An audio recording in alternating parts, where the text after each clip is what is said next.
Bonjour tout le monde, aujourd'hui pour le groupe Mutuel, on a prévu une recette pour les femmes enceintes. Moi-même, j'ai été enceinte il n'y a pas longtemps et c'était pas facile de manger comme les autres. On doit manger bien cuit, pas d'œufs, tout doit être stérilisé. Donc j'ai pensé à faire une recette que toutes les mamans savent faire à la maison, mais le revisiter d'une manière un peu plus sexy.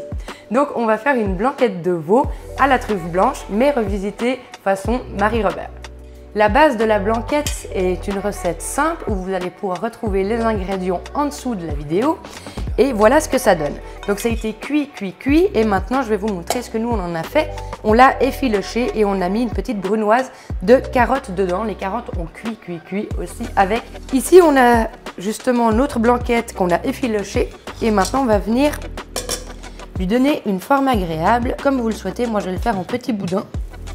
On peut le faire la taille qu'on veut et en gros ça donne à peu près ça. Pour continuer cette blanquette pimpée, on va passer à la prochaine étape. J'ai récupéré le jus de la blanquette et j'y ai rajouté de la crème et assaisonné, ce qui donne cette sauce là. On va la chauffer et on va mettre 10 g de poudre végétale que vous trouverez dans le commerce. Une fois chaud, je vais couler ma gelée sur une plaque pour y faire des petites gelées comme ça. Une fois le boudin fait, vous mettez ça sur une plaque avec un petit peu de beurre, un papier d'alu à 160 pendant 5 minutes pour que ce soit bien chaud. Voilà, la blanquette est chaude, le petit boudin est là. J'ai laissé tempérer à l'extérieur la gelée qu'on a faite, que nous on a choisi de faire carré pour le café suisse.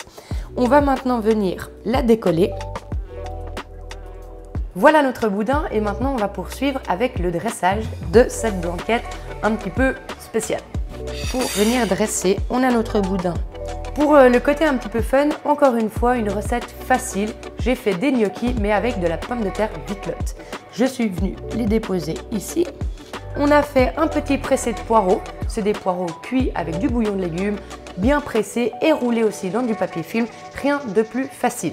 Les petits champignons de Paris, des petites carottes et maintenant, on va y mettre la truffe blanche. Et là, vous avez une blanquette de veau pour faire comme tout le monde. Personne ne se rendra compte que vous êtes enceinte.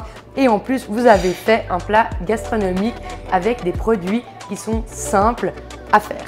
Ce qui était important pour moi aujourd'hui, c'est de pouvoir donner une recette quand on est enceinte parce que moi-même, je l'ai vécu de ne pas pouvoir manger comme tout le monde. Et c'est vrai que de temps en temps, ça peut être frustrant. Alors, pas de panique, il y a plein d'astuces, plein de choses pour déjà peut-être qu'au début, on ne se rende pas compte que vous êtes enceinte et manger bien cuit comme tout le monde sans qu'on le remarque par exemple avec cette blanquette.